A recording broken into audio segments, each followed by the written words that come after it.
Good evening. Welcome, everybody.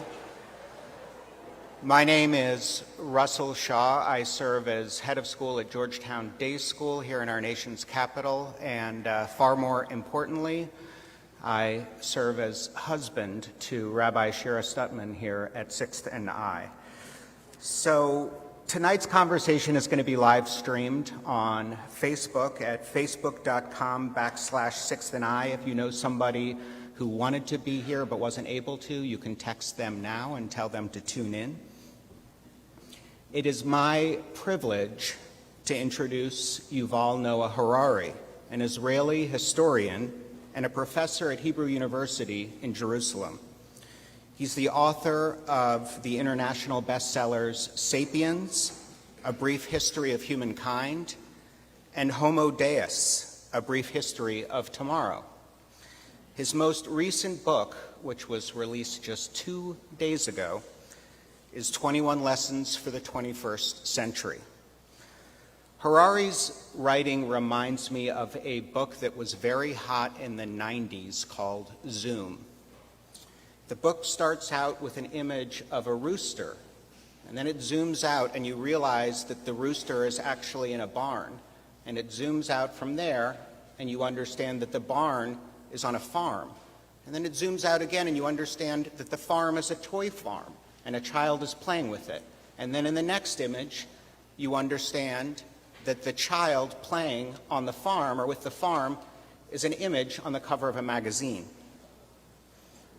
We see something up close, but by zooming out, we can see a much bigger picture.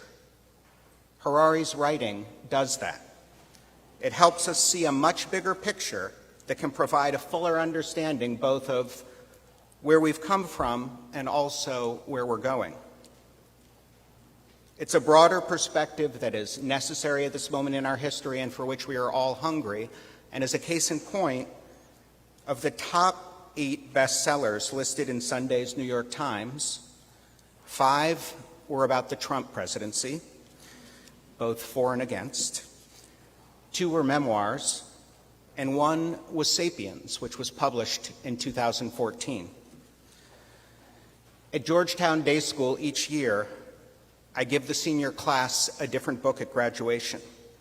The class of 2018 got Sapiens. I'll share some of what I said to our seniors at their graduation. In Sapiens, Harari takes on the ambitious task of telling the story of 2.5 million years of human history in 400 pages. He does a remarkable job talking about 3 big shifts in human history: the cognitive, agricultural, and scientific revolutions. The engine of the scientific revolution, surprisingly, was accepting that there were things that we didn't know, that we didn't have the answers, that there was so much for us to learn. Prior to the scientific revolution, humans assumed that we did know, that all the answers to all the questions existed within ancient texts and traditions. The scientific revolution wasn't about answers, it was about questions. Accepting that we didn't know was the beginning of a fuller understanding of this world in which we live. 500 years later, there are so many things that we still don't know, answers to some of the biggest questions of our time, like those outlined in 21 Lessons for the 21st Century. Yet we're living in a moment where more energy is invested in finding people who agree with us, who agree with what we know to be true, than is invested in listening and coming to know others with a different truth.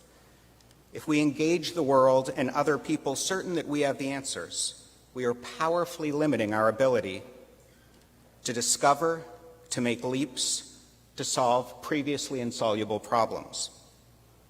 So that's some of what I told our seniors who, as we speak, are starting college. An openness to new ideas and ways of seeing the world will be prerequisites to addressing the 21 challenges that Harari tees up in his new book, which in a recent review, Bill Gates called fascinating, compelling, and a crucial global conversation about how to take on the problems of the 21st century. From terrorism to artificial intelligence to fake news, Harari uses his wide-angle lens to help explore our rapidly changing and unknowable future, and we are fortunate to have him as a guide. Tonight, Harari will be in conversation with Jonathan Capehart, an opinion writer for The Washington Post. Jonathan, whose writing focuses on the intersection of social and cultural issues in politics, is a member of The Washington Post editorial board, the host of the Cape Up podcast, and a contributor to MSNBC. During his time at the New York Daily News, he was awarded a Pulitzer Prize for a 16-month-long editorial campaign to save the famed Apollo Theater in Harlem. Please join me in welcoming Yuval Harari and Jonathan Capehart to Sixth and I.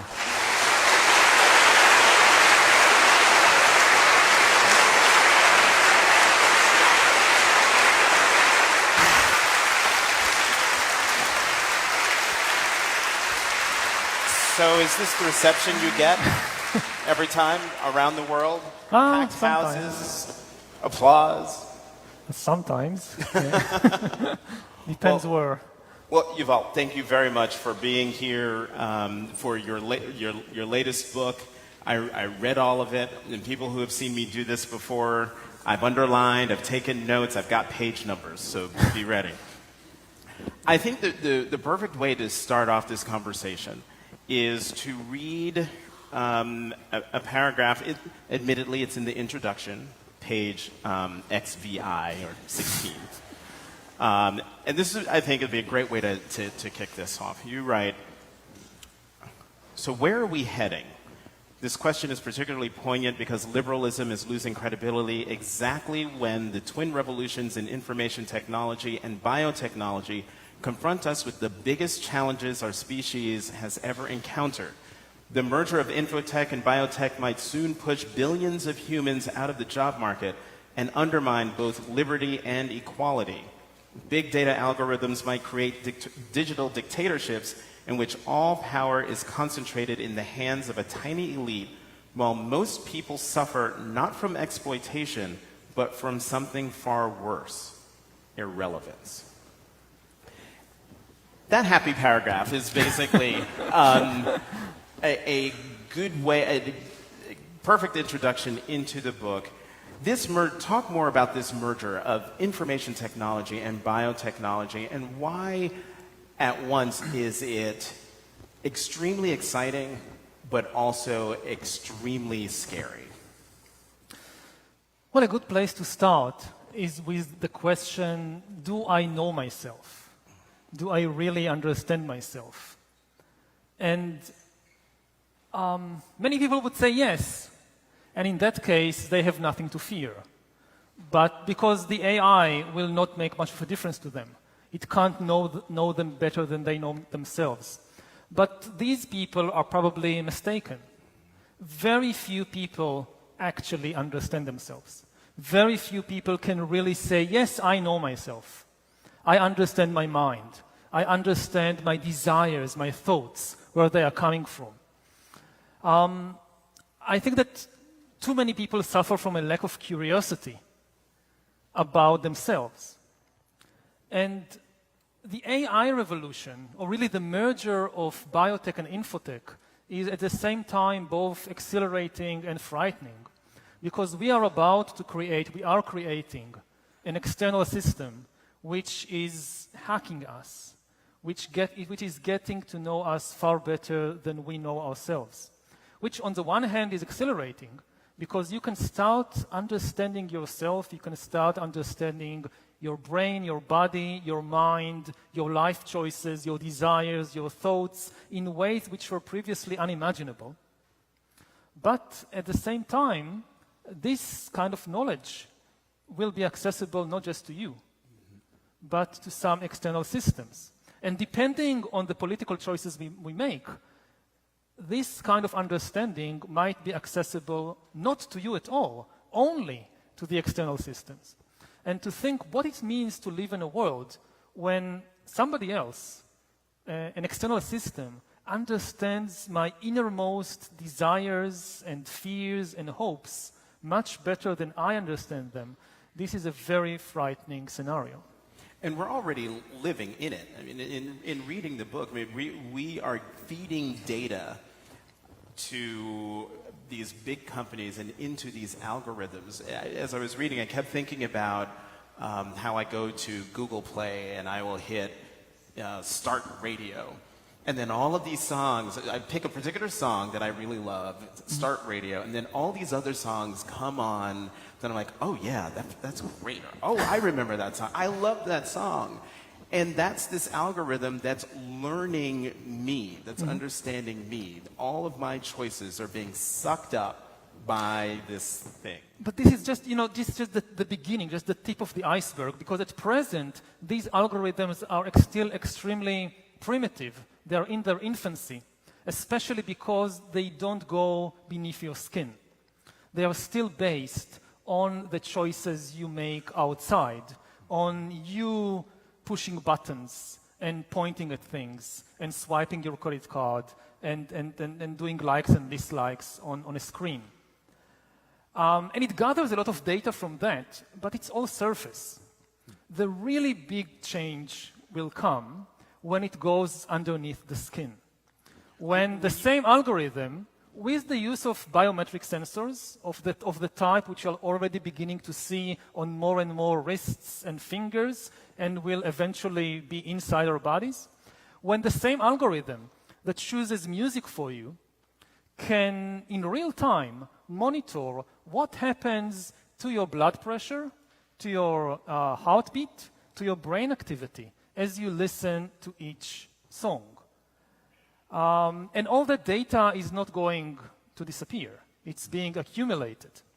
And within quite a short time, this algorithm can understand your deepest emotions much better than any other person and much better than yourself. And, it's good maybe to start by talking about art and not economics or politics. A very common understanding of art in the modern age, it was different in previous ages, but at least in the modern age in the West, it's commonly believed that art is all about human emotions. It's about inspiring human emotions. Maybe joy, maybe sadness, maybe anger, maybe fear, but art is about the human mind and human emotions. So really, all artists play on the same instruments, whether it's musicians or whether it's painters or whether it's TV producers. The instrument everybody is playing on is the human biochemical system, is the human emotional system. And if somebody can hack that, they will be the greatest artist in the world. They know how to press, they will know, or might know, how to press our emotional buttons better than any pianist or any TV producer or any painter. And, that's an exhilarating thought and an extremely frightening thought at the same time. Well, as you write in the book, that this algorithm will know how to push our buttons better than our mothers do. Which I had to chuckle at that. But the other thing you write in terms of art, it's not so much that the computer or the robot or the algorithm has to be the next Tchaikovsky or the next genius. That algorithm just has to be as good as Britney Spears. Yes, for starters, yes. There is a lot of... Whenever people talk about AI, very often they make the mistake of overrating what AI can do today and what AI could do in 20 years or 50 years. But what balances it is that they also overrate what humans can do. People say, well, yes, Google is good, but it will never be perfect. It will make mistakes. Yeah, right, but humans make mistakes all the time also.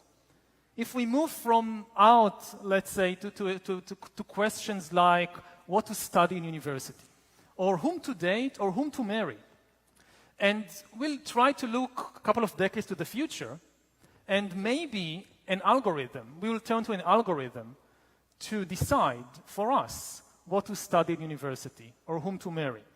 And when you talk about this, people will say, yes, but the algorithm will make mistakes. There will be things it cannot predict. There will be things it doesn't know about us. There will be all kinds of mistakes. That's definitely true. But for authority to shift to the algorithms, it doesn't have to be perfect. It just has to be better on average than humans. And humans make sometimes terrible mistakes in the most important decisions in life. So this is the real bar. In art, it means it doesn't have to be Tchaikovsky. It can start by being Justin Bieber or Britney Spears. You have two stories talking about algorithms and AI that were particularly fascinating. One involves Google Maps. And this idea of people handing over to AI and the algorithms decisions, and how we've gone from being able to drive and look at maps and follow directions to just saying, hey, Google, take me to 6th and I. And then within a matter of time, we've forgotten how to do anything without this algorithm or without asking Google for help. That's a problem, isn't it? It's not necessarily a problem. It often does a better job. And when it comes, to navigating the city and getting away from traffic jams and so forth, so yeah, it's a good idea to follow the recommendations of Google. It becomes frightening when you realize that the same basic dynamics and mechanisms that makes Google Maps better than our own spatial instincts might, in the not-too-distant future, make it better also in deciding things like what to study or whom to marry or whom to vote for in the elections. And this raises, some very deep philosophical and spiritual questions about human life. What is human life all about? If you look at most of history, then both art and religion told people that life is like a journey in which you have to make important decisions. Life is a drama of decision-making. Whether it's in religion, you have to make these important decisions, and if you get the answer wrong, you go to hell for the rest of eternity.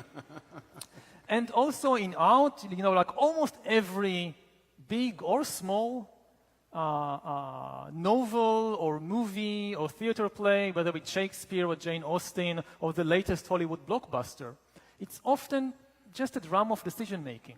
You have to choose. Do I kill King Claudius or not? Do I betray my husband or not? Do I marry X or do I marry Y? And how does life look like when in every such situation you just take out the device, you don't even have to take out the device, and you have Hamlet saying, okay, Siri, what should I do? Okay, Alexa, what do you recommend?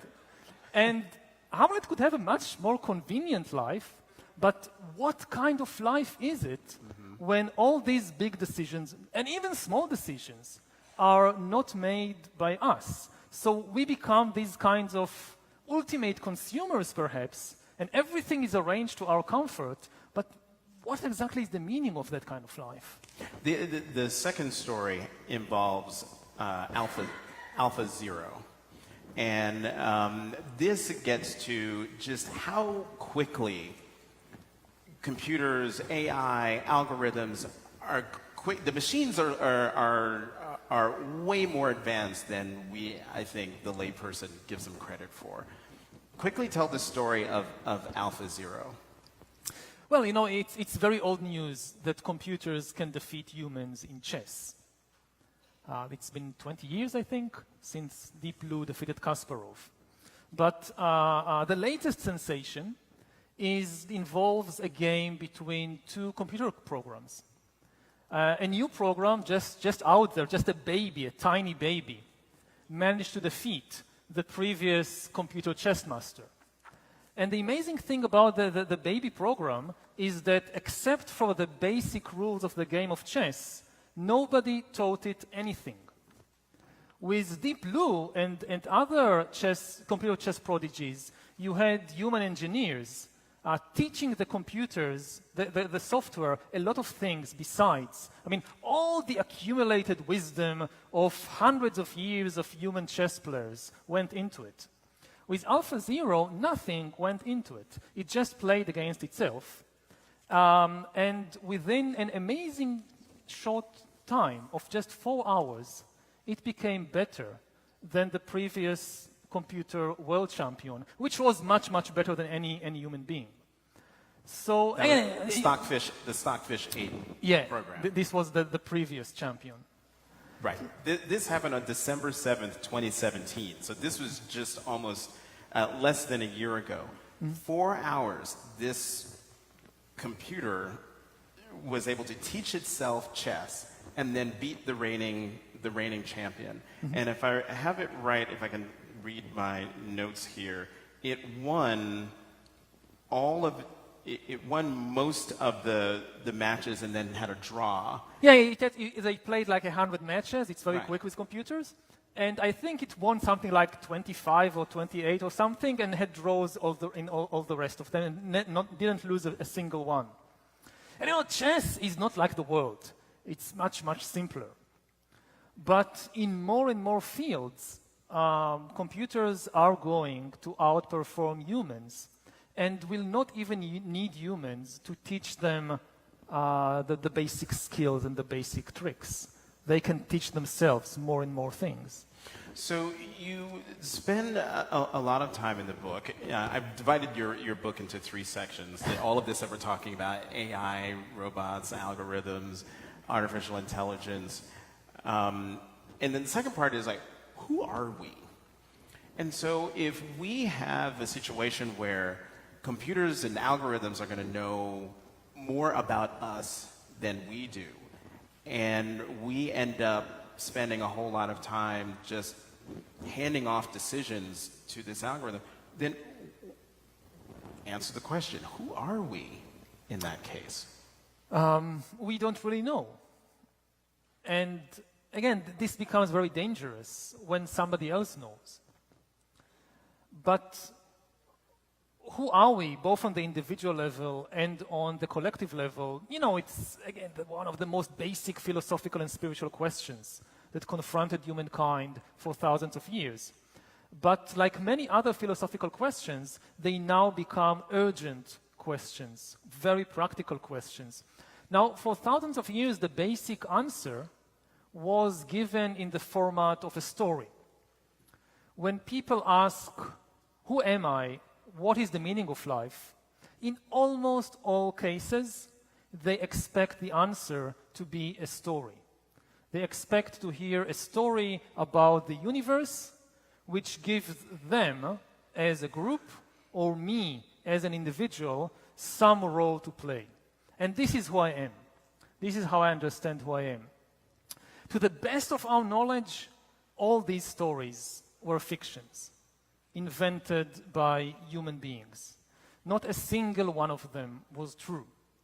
But it didn't, it's not that it didn't matter very much, it mattered a lot. But to be effective, a story doesn't need to be true. It just needs to convince people. And some of the most, it's not that the more true a story is, the more convincing it is. There is often very little connection between the level of truthfulness of a story and its level of effectiveness, of how convincing it is. In fact, you can say that truth and power can go together only so far. Mm-hmm. At one point or another, they will have to split, to go in different directions. If you really want to know the truth, at some point you will have to give up power. And if you really want to gain power, at some point you will have to give up truth, because it's almost impossible to unite large number of people without telling them some fictional story. And it's impossible, at least so far, to have a lot of power unless you manage to unite a lot of people around you. Can you expand on that and talk more about what you write about, and that is the difference between tribalism and nationalism? Yeah. Well, we hear a lot of times this day that nationalism is part of human nature. It's in our genes, it's in our DNA, therefore it's natural, it's eternal, we'll never be able to go beyond it, and so forth and so on. And this is complete nonsense. nationalism is one of the least natural things for Homo sapiens. Homo sapiens, like other human species, we are definitely a social animal. And sociability and loyalty to a group is definitely in our nature, in our genes, in our DNA. But for hundreds of thousands of years, Homo sapiens and its other hominid ancestors, they lived in very small groups. The chief characteristic of these groups was that they were intimate communities in which everybody knew everybody else. And this is what comes naturally to human beings. To be loyal to a small group of a couple of dozen people who you actually know. Your family, maybe your family business, maybe an infantry company in the army, maybe a small football club, something like that. This comes very natural to us. But nationalism is nothing like it. The essence of nationalism is the ability to make millions of complete strangers who never met each other and will never meet each other and don't know anything about each other as individuals, nevertheless feel part of the same group, feel that all these other strangers, they are somehow my brothers and sisters and friends and so forth, and care about them deeply, and even be willing to sacrifice my life for them. I'm not saying there is necessarily anything wrong with it. Nationalism has done a lot of good to humankind, a lot of bad also, but also a lot of good. You couldn't have functioning large-scale societies without being able to go beyond the small tribe. But it's definitely not natural for humans to have these kinds of loyalties to millions of strangers. This developed only in the last few thousand years, which is yesterday morning in evolutionary terms. And the key question to remind ourselves is, do I know these people? Like, I come from a relatively small country, Israel. We have about 8 million citizens. I don't know 99.99% of them. I don't know these people. Mm-hmm. If you think about a place like the United States, you have what, like 300 million citizens? I think we're about 350 by now, right? 350. You don't know these people. What do you care about them? But you do, at least many people do. And this is kind of the miracle of nationalism. And as I said, nationalism is not necessarily bad. It's the foundation for most of the effective societies today on Earth. It makes you care enough to pay taxes that somebody else you never met will have healthcare and education. It, of course, has a downside, that you care only about this segment of humanity, and in some situations you're willing to kill and exterminate other people you don't know equally, just because they don't belong to the group of strangers that you feel loyal to. But I would say that as we look to the future and the need to develop stronger global cooperation to confront the big problems of the 21st century, I would say that, if we manage to get people, to get Homo sapiens from being loyal to 100 people you know, to being loyal to 100 million strangers, that's a very, very long road to cover. And we covered it.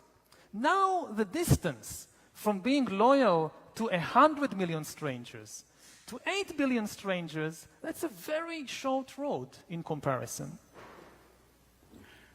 Alberto Ibargüen is a mentor of mine, longtime friend, and he's also the president of the Knight Foundation. And he's a fan of yours, and he's all about the First Amendment, and he is the first person who turned me on to the fact that we need to be thinking about these issues about social media and algorithms and what it means for the First Amendment. So I shot Alberto an email asking him, I'm sure you know Yuval Harari.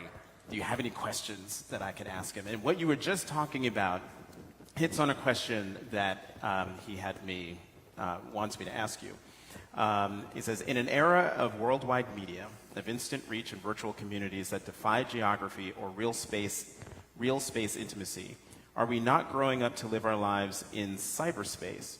Do we not consider our online relationship as real as the physical ones? do we not find satisfaction, support, and convenience online as in fact? If your answer is even a tiny bit yes. It's a tiny bit, yes. A tiny bit yes. Okay, great. Even more than tiny. Okay, good, because this is great, because this is the question. And I think it has to be, he said. Then why do you not think that nationalism is the logical extension of tribalism? Well, just because of what I said, that tribalism, at least in the original sense, in the evolutionary sense, the defining characteristic of the natural unit for humans is people you actually know. Whereas the defining characteristic of nations is people you don't know. You imagine you know them. They are all my brothers and sisters. But, I can name my 2 sisters. I can't name the other 8 million brothers and sisters that I have in the Israeli nation. Okay. Talk about religion. You spend an entire chapter. It's a synagogue after all. Yeah, right, well, yes, of course, we have to talk about religion. But you spend a lot of time in your book. You have an entire chapter on religion, and you hammer away at Judaism, also Christianity, but Judaism, because as you write, that's what you know, and the best thing you can criticize because that's what you know. I should find. I'm gonna find this. But I'll just say about. You say things in order to make us understand that, we shouldn't be so self-centered. Yeah, I mean, I hammer Judaism for just because this is like my tribe, my group. So it's more polite to criticize your own people than to go about the Japanese or the Brazilians or whatever. But this is a characteristic of all human groups. Everybody thinks they are the center of the world. Everybody thinks that history revolves around them. That without them, the whole of humankind will be living in some dark ignorance and chaos and whatever. And you go to the Chinese, or you go to the Russians, or you go to the Jews, or you go to the Greeks, or the Egyptians, we all tell you the same story. It's all about us. And, it's ridiculous when you hear it from the others, but it's so convincing when you hear it like from, these Indians, what do they know? But we are the center of the world. And I just gave an example in one book of how, and maybe this is also relevant to the United States, because you often hear about this Judeo-Christian tradition. And you need to remember a few things about the Judeo-Christian tradition. First of all, it didn't invent morality. Lots of people go around with this ridiculous idea that all of morality comes from the Bible and the Ten Commandments, and thank God it doesn't. Because we would look in a very bad shape if this was the source of all morality in the world.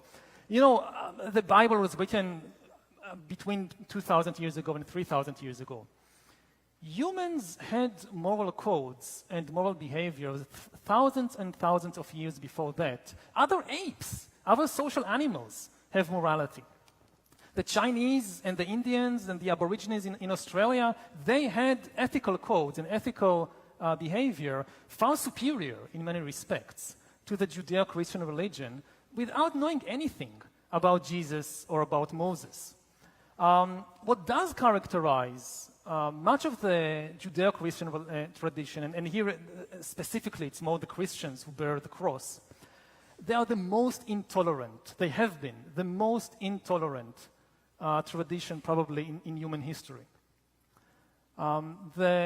If you compare, say, the Roman Empire before it became Christian and the Roman Empire after it became Christian, it's a completely different world. The Roman Empire before it became Christian was a bit like California today. Like a supermarket of so many gurus and traditions, and try this and try that. And then Christianity comes and the party is over. Everything else is forbidden except Christian. And then they start killing, and you have all these, you go to a church, you have all, in many churches at least, you have all these images on the wall of martyrs. You have these wicked Roman soldiers torturing, Christian martyrs in all kinds of imaginative ways. Actually, in 300 years of persecutions, the pagan Romans killed far fewer Christians than the number of Christians killed by other Christians in any one of numerous religious wars between the adherents of the religion of love. So just because they just didn't understand the right interpretation for God's love, we must burn these people. You know? So there is a lot, I think there is a lot for the followers of every tradition and every culture to be humble about, and not to go about with this feeling that all the world owes us this big debt, because without us, everybody would be living in darkness and ignorance. And in fact, I misspoke. Everything that you just said was not in the religion chapter, it's in the humility chapter. You know, there was something else on this on religion, and the idea about stories. When you were talking about, everybody tells stories. The nation tells stories. Religions tell stories. That actually, you have something in here about, it's basically like the original fake news. Mm-hmm. Talk more about that. Yes. Well, it's a bit impolite, but you know, even religious people will usually agree that all religions, except one, are fake news. Which one? Ours, of course. I mean, you go to a Jew, he will say, yes, Judaism is the truth. But Christianity, you know, all these news that Jesus is the Son of God and Jesus was raised from the dead and all, this is fake news. And then you go to the Christian, they will say, no, this is the truth. But the Muslims, they are selling you fake news. All this story that Muhammad met the Archangel Gabriel and that the Quran is the word of God, this is all fake news. And then you go to the Muslims, they will say the same thing about the Hindus, and so forth and so on. Fake news, there is definitely nothing new about it. If people think that fake news is a result of Facebook or Twitter or whatever, well, I'm a medievalist. Originally, before I wrote about cyborgs and AI and all that, I was a specialist in the Middle Ages. So let's go back to the Middle Ages. You go back to a small town 1,000 years ago in England or Germany or whatever, and there is no Facebook. There is no Twitter, there is no social media, but you have the town's gossip. And he comes to you, and he tells you, you know this old woman who lives alone by the edge of the forest? I just saw her flying on a broomstick. And within an hour, you would have a raging mob with pitchforks and torches ready to burn this old woman to death. And some other day, he will come and say, I just heard from somebody very reliable that the local Jewish community has kidnapped and sacrificed a small Christian boy in order to bake matzos for Passover. And again, within a very short period, you would have all these people ready to kill every Jew in town. And you don't need social media for that. And that story you just told, that's a real story. That happened, 1066? That happened so many times. Well, touche. But what I mean is, you specifically wrote about this little Christian boy who he was found dead in a well, and the rumor went out that it was a Jew who did it, and thousands of people came from everywhere to kill thousands or hundreds of Jews that were in this particular town. Remember, it was in England in 1066. I think later it's called the Blood Libel, and it began. Some of the first were in England in the late 12th and early 13th century, but then it was such a good story that it spread around. And you have such stories popping up in France and Germany and later on in Russia and even the Middle East. We are, if I'm reading the clock right, maybe 5 minutes before we go to Q&A. I just want to tease that for you. So we have a mic here and a mic here. I'm sure they told you this before we came out, but I just want to say it now. To line up at either mic, and I'll alternate between you so you can ask Yuval Harari a question. last part of the book, the third, is the who am I? And you have a line in the book about if you ask someone, who am I, you're going to get a story, and basically you shouldn't trust that person. Talk more about that. Well, our mind is a machine for generating stories. And we have been hearing these stories throughout our lives. It's like a constant commentator in the head that, for some reason, we trust. And it's the biggest story it tells us is our story, the story of our life. And even when it has very little to do with the actual reality of our life, we tend to believe it. And one of the most shocking experiences you can do is to just drop everything else you do and just spend some time with the commentator in your head and get to know it, him, her better. And I guarantee it will be a shocking experience. Well, you meditate 2 hours a day, I've read. And I could have sworn I read in your book that you're supposed to just completely let go, not even listen to the person in your head, and just how do you? I was trying to do that, and I was not successful. Very good. It means you really meditated. No, well, I mean, I wasn't able to stop talking to the little person in my head. How do you? Let me start again. Because you say to completely empty your mind. No, definitely don't? not. Just observe what happens. I mean, the mind does its own thing. You don't try to shut it up. You don't try to struggle against it. You just observe. For one thing, we all the time, throughout our life, we always try to do something. Even when we go inside ourselves, we almost always do it to do something. We don't like the way we are, we try to change it. We think we need to improve ourselves in somehow, so we need to work on ourselves. And this is now like second nature to us. But the idea is don't try to do anything. Just observe whatever happens. If what happens is that the commentator in your mind becomes crazy and start talking non-stop the whole day, that's what you have to observe.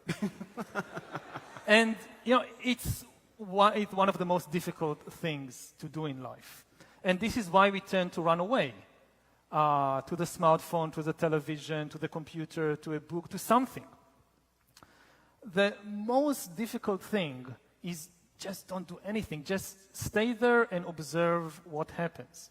And lots of people have this fantasy that I will go to some ashram or some cave and I will find time, like a week or 2 weeks, and just be with myself, and I'll start observing my inner reality, and I will discover what an amazing person I am, and I will discover all this inner strength and all these unfulfilled dreams that I now need to go. And usually it's a completely different experience. So, well, then what was the experience for you when you went on, I think it was it a month long? You write about it in the book. Yeah, my first meditation retreat was 10 days long. When I was doing my PhD in Oxford, I went and tried meditation. And I was absolutely shocked that I was 24 at the time. It's the first time I really actually tried to observe myself seriously. I mean, not to listen to when people try to observe themselves, they often just listen to the commentator, to the storyteller in the head. And not that. Just let go of everything. Just observe what happens. I mean, the first exercise the teacher, S.N. Goenka, gave was don't do anything, just sit there and know when the breath is coming in and when your breath is going out of the nostrils. This is like the simplest thing in the world. You don't have to control the breath. You don't have to breathe strongly or weakly or anything. Just you close your eyes, bring all your attention to the breath, and just know when it comes in, oh yeah, now it comes in. When it goes out, okay, now it goes out. That's it. Sounds very easy. I couldn't do it for more than 5 seconds or 10 seconds without running away to some story, some fantasy, some memory, some worry. And what shocked me, in the first night I began this, is that I realized I know almost nothing about my mind, I have absolutely no control over what's going on there. And yes, I've been listening to the storyteller in my mind all my life, but it's like a screen that hides the entire inner reality behind it. And trying to look beyond that screen is maybe the most difficult and also most important thing that I think a human being can do in life.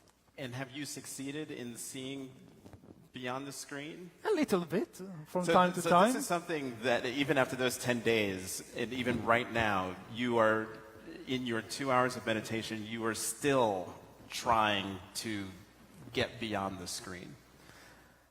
In a way, yes. I mean, it's not, you don't become perfect, but really you do get to know yourself a bit better. It's not that the thoughts stop or the stories stop, but you have a much better understanding of what or who you actually are. And in most cases, you realize it's a far, far more complicated reality than we tend to imagine. The basic tendency is just to identify with whatever thought or desire just pops up in the mind. Like a thought pops up, and you feel, hey, this is me. I chose to have this thought now. And when you realize, no, I didn't choose to have this thought, then the next question is, where did it come from?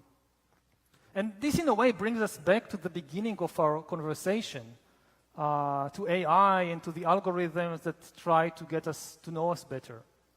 That if you just identify with the thoughts and desires that pop out in your mind, then you know almost nothing about yourself, and you are basically the easiest person in the world to manipulate. And it's now more important than ever before in history to make the effort to get to know ourselves better because of the competition. You know, when Buddha went around recommending to people, or when Socrates and Jesus went around recommending to people, know yourself a bit better 2,000 years ago, 2,500 years ago. If people didn't listen, they were still a black box to the rest of humanity. They couldn't be deciphered. There wasn't the technology. They didn't have competition. But now there is very serious competition. There are lots of corporations and governments that are, at this moment, busy trying to hack us. And the only way to stay in the game is to get to know ourselves better. The moment they know you better than you know yourself, then they can play on you, on your emotional system, on your biochemical system, and you will never know because you will just identify with whatever noise they produce when they press this button or that button.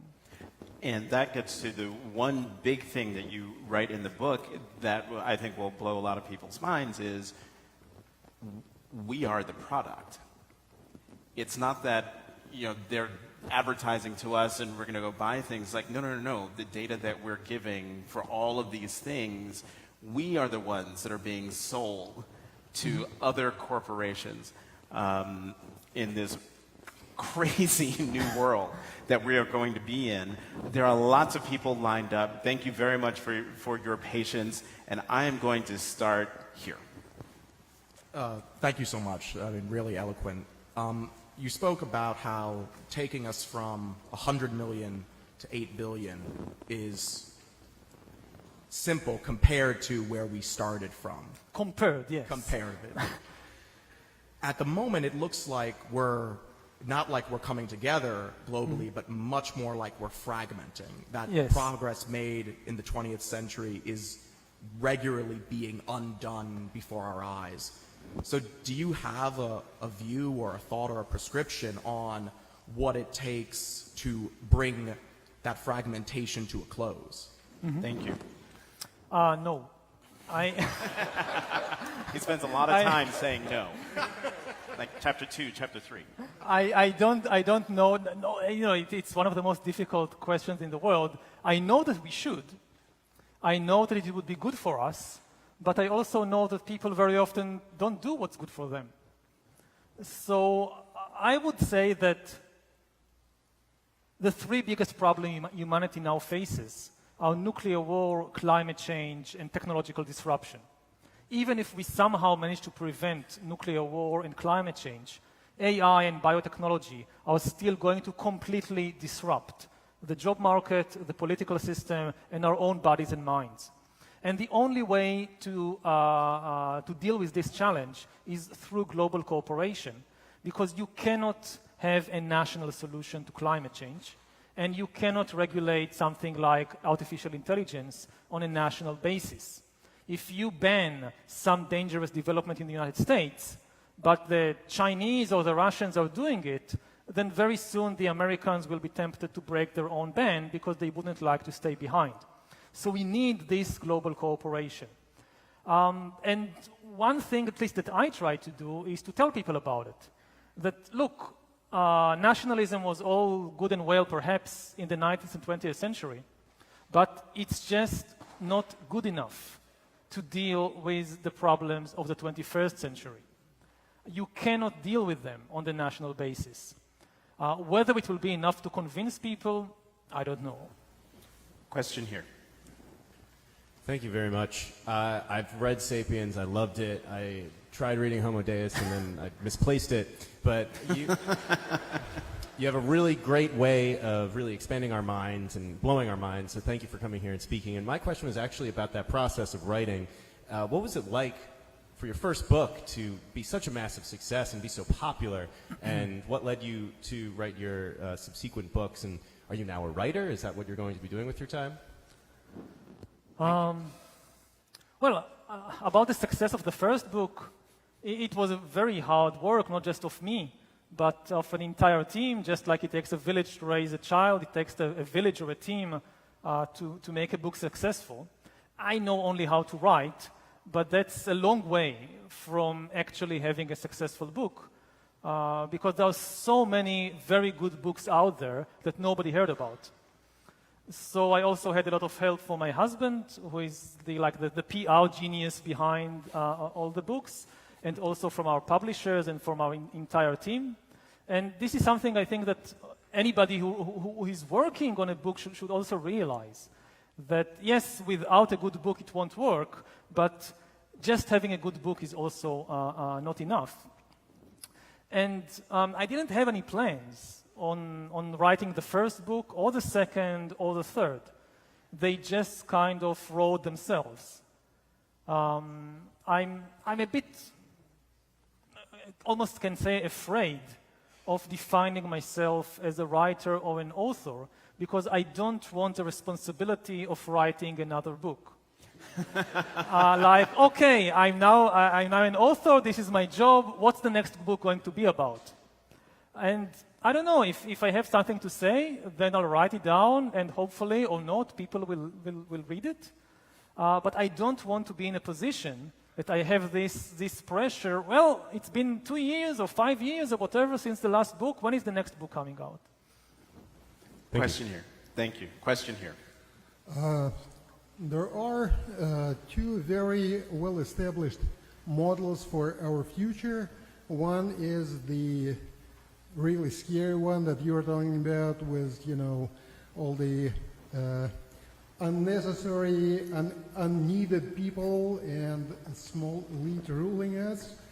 And the other was promoted by the futurists of the 60s and 70s, where there was a specifically human skill, explorer's skill, and explorer's spirit involved in exploring and settling the universe.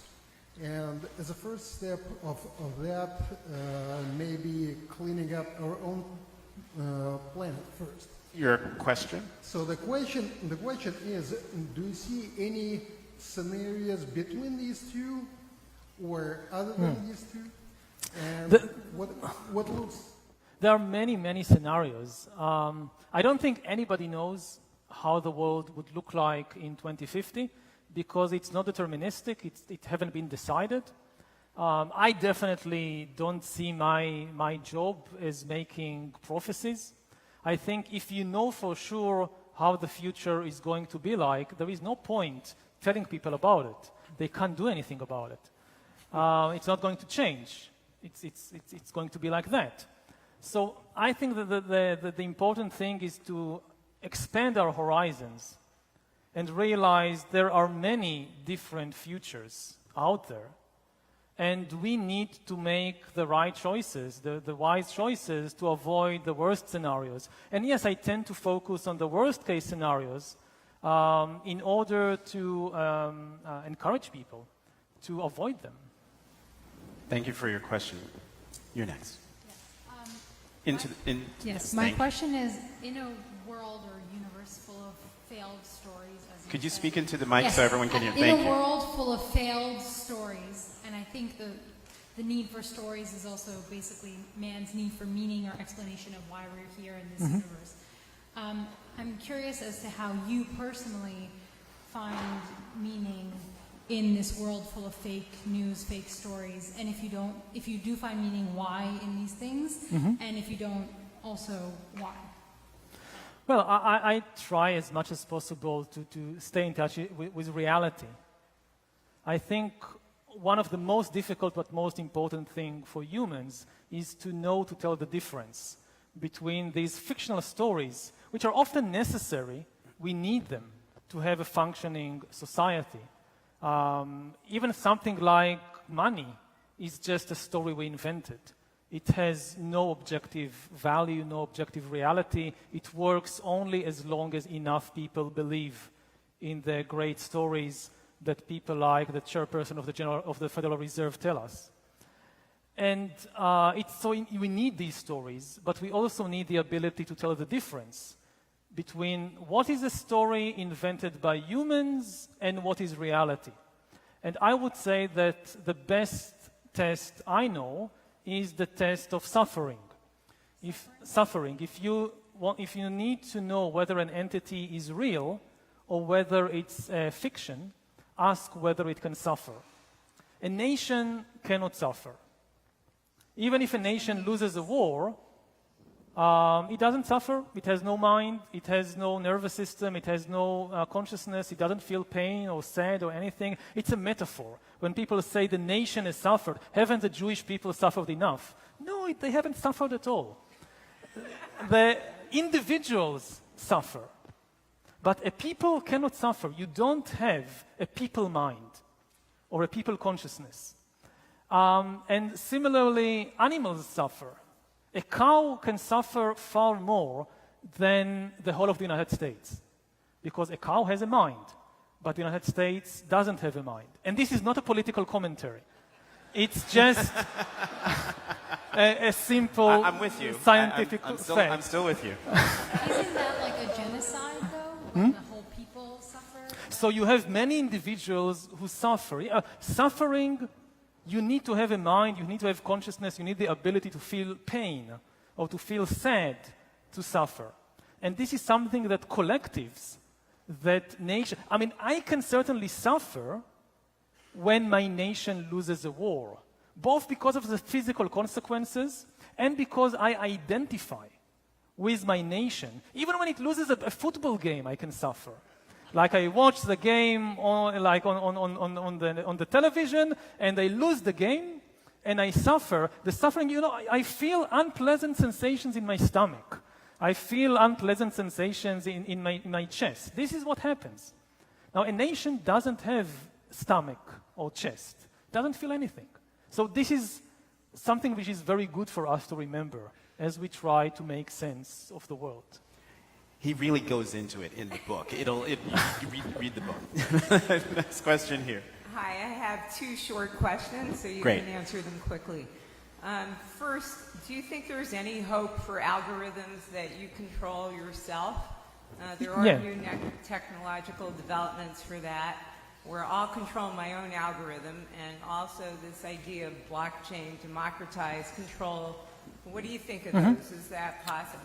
Great. So yes, definitely. And technology can be used in many different ways. At present, much of this new AI technology is used to monitor people, to monitor individuals in the service of corporations and governments and so forth. But it can be the reverse. The AI can serve me and not the corporation or the government. To take a simple example, there are all these organizations trying to hack my brain in order to sell me things that they want. Just as I have an antivirus for my computer, we could develop an antivirus for the brain. The AI, which serves you, gets to know your own weaknesses by following you and monitoring you. And if it knows that you have a particular weakness, you fear a particular a group of people, so you are susceptible to this kind of fake news, then the AI goes into action whenever this kind of story pops before you. Or it knows that you have, you really like watching funny cat videos for hours and hours. So when this first funny cat video tries to come up in YouTube, the AI comes to your rescue and prevents it from coming up, and you have this small screen saying, somebody just tried to hack your brain. And like a report. So we can definitely have it the other way around. That's a much brighter future, I would think. And then quickly, your book, the second one, talks about that government at best is a custodian. Sorry, governments at best are a custodian. They can't really keep up with all this information. And in parallel, there's all this AI and singularity.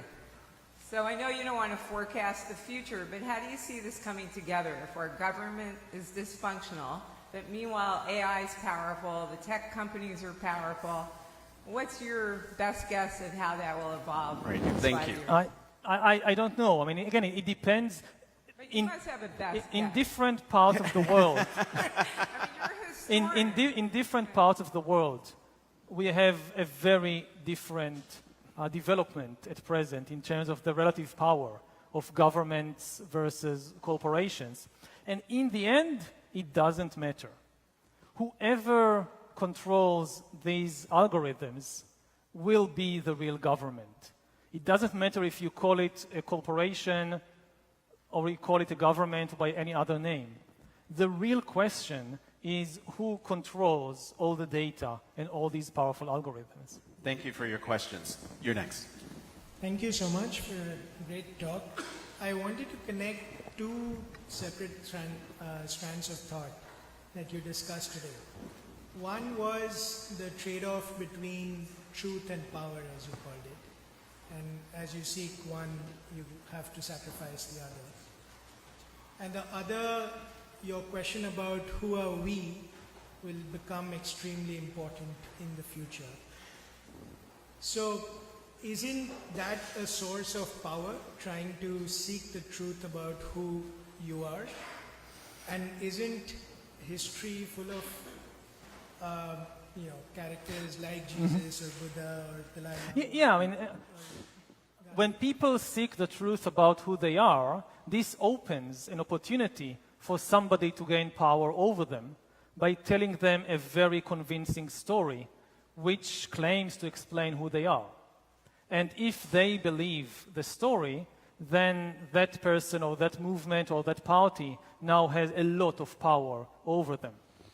And this usually involves deviating from the truth. If you really tell people the truth about themselves, they are unlikely to follow you. We have time for 2 more questions. Okay. Okay. 1 and 2. Quickly then. Okay, I want to talk to you about artistic inspiration. Quickly. Quickly. So, quickly. Algorithms in computers can only recycle and combine known information in a linear universe, in a linear perspective. Whereas, at least I believe, or I feel, that artistic inspiration, when a human gets out of their way, unlike a machine, because machines cannot get out of their way, but a human gets out of their way and listens to the muse from what may be an alternate universe or a spherical experience, that's where, in my opinion anyway, real art and real music comes from. Okay. So wait, hold on. Do you feel that human inspiration is in danger of extinction Well, Well, that's a great question. one big question is how much of art is really inspiration and how much of art already is human art, just recycling. And I'm not sure about the answer to this question, but a large percentage is recycling. And every human work of art, almost every work is based on some kind of recycling. To give, I don't know, the first example that comes to my mind, I really like Harry Potter, so it's fine, but I was very disappointed at the end of Harry Potter because I felt, hey, I've read it somewhere. You know, at the end of Harry Potter, he dies, and then he comes back to life, and I read it somewhere before. So, you know, this is recycling. It's very, very difficult to come up with something completely original. And there is a lot, whenever you talk about AI and art, you get these questions. And not just about creation, but also about the way that we consume art. That, okay, if I now have an algorithm that chooses my music for me, then I will be kind of imprisoned inside an echo chamber of my previous choices. And I will never be able to break out of it and so forth. But this is not true. Actually, it's much easier to break out of the algorithmic prison than of the prison of your own brain. Because the only thing you need to get out of the algorithmic prison is just tell the algorithm, surprise me. Which is, it can do it much better than your own brain. You can say to the algorithm that chooses your music, I want 5% serendipity. And you are guaranteed to get 5% serendipity in the choice of music. Inspiration. And the final question to you, sir. Hi, sorry, it was a two-pronged question, but I'm going to cut out the first part. Yeah, thank you. Short. Okay.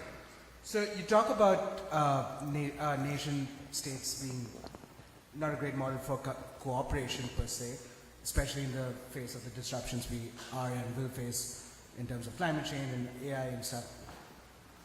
Until at least a few years ago, there was an idea that European Union, a model like that, is an incredible model, right? Mm-hmm. Countries which have been at war for each other for 300 years coming together to decide to work, and it functioned fairly well for a period at least. And especially in political science, a lot of people thought that would be the step forward, supranational organizations who could come together and work on cooperating like that. And although the dream has taken a bit of a stumble right now, and I'm not saying you should be prescriptive about this, but what do you speculate is the way forward? Do you think this path will remain where we keep trying to go into the supranational federation style view of the world, or will there be something completely different? Again, I don't know. I can tell what I can say, and I repeat it quite often, is that to deal with our main problems, we need greater global cooperation. I don't know whether we'll actually do it or not. Humans have this tendency to do things against their interest. So in that sense, just because it's the right thing to do doesn't guarantee that it will be done. And Would you say it's I will say that when we talk about global cooperation, it should be very obvious we are not talking about a global government. We are not talking about a single empire that rules everybody. We are not talking about abolishing all cultures, all languages, all local cuisines, and everybody becoming just this homogeneous gray goo. No, the idea can be summarized in the mode of harmony without uniformity. Real harmony doesn't mean that everybody are the same. Let's go back to art. To have an orchestra, it's not like you have just all identical tools, musical tools playing exactly the same note. If you want to make soup, you need a few different ingredients. So real harmony is not about uniformity. And it's not, and global cooperation does not mean abolishing all national and cultural differences. It means basically adding another layer of loyalty and of identity. Humans, in any case, almost everybody, have several layers of identity and of loyalty. I can be loyal to my family, to my business, to my community, to my village, and to my country at the same time. We can add more items to the list. We can also add humanity and the planet to this list. Of course, when you have several identities, several loyalties, they sometimes collide. And then it's difficult to know what to do. Sometimes you prefer the interests of your family over the interests of the business. Sometimes you have to sacrifice the interest of the family for the business to survive. It's difficult. But, you know, life is difficult. Deal with it. Thank you. And thank you for your questions. I want to end with a question of my own. Mm-hmm. And that is, in this now more than hour-long conversation, it's safe to say we have barely scratched the surface of what you write about, what you discuss, the ethical questions that you raise in terms of self-driving cars and the algorithms involved in that, the philosophical questions, the moral questions. When the folks in this room finish reading your book, what's the one thing you ultimately want them to come away with from your book? Just one. There are several. Just one. A clearer priority about what's happening now in the world. What are the really important questions we need to focus on? It's not a book of answers. It's not a book of solutions. And also many of the questions that you ask me today, I don't know. But the really important thing is to focus on the important questions. We now live in a world in which censorship works not by blocking information, but by flooding us with enormous amounts of information, much of it irrelevant. And the biggest problem is how to stay focused and how to build a good priorities in the things that we tackle. So I hope that after reading the book, people will have a clear idea of what are the most important discussions we should be having now and what can be left aside. Yuval Noah Harari, thank you very much for coming in. Thank you.